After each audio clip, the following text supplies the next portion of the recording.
বাবা, আর ওই মহিলার নাম কি? মা হাওয়া আলাইহিস সালাম।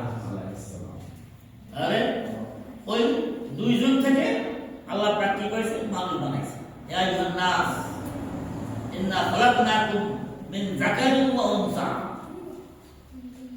ওয়া জাআলনাকুম শুউবান ওয়া ক্বাবাইলা লিতাআরাফু ইন্না আকরামাকুম ইনদাল্লাহি আতকাকুম ইন্নাল্লাহা আলীমুন খাবীর।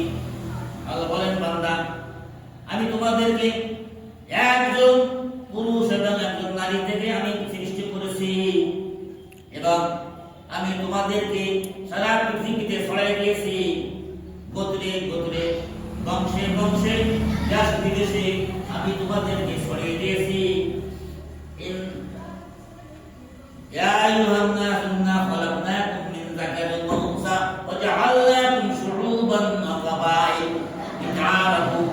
আমি বিভিন্ন গোত্রে, বিভিন্ন বংশে, বিভিন্ন দেশে আমি বিভক্ত করে দিয়েছি, ভাগ করে দিয়েছি। হ্যাঁ, কেন?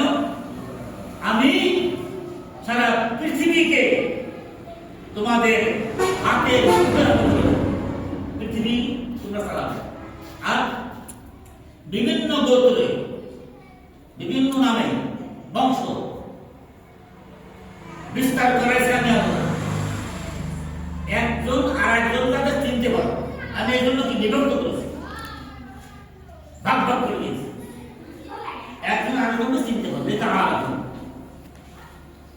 তুমি জেনে রাখো, সবাই কিন্তু মানুষ, সবাই কি? হিন্দু, বৌদ্ধ, খ্রিস্টান, মুসলমান, ইহুদি, যত জাতি আছে সবাই কি মানুষ? সবাই কি মানুষ?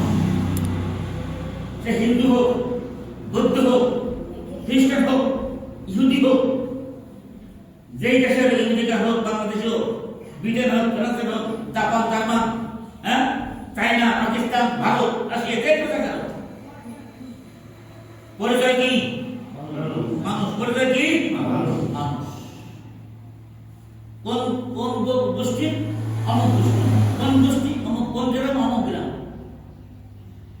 গ্রামের কোনো ফজিলত নাই, কোনো মূল্য নাই, বংশের কোনো মূল্য নাই।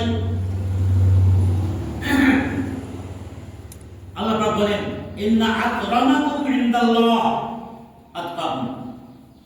আল্লাহর কাছে মাপকাঠি হবে যে বেশি পরেজগার, যে বেশি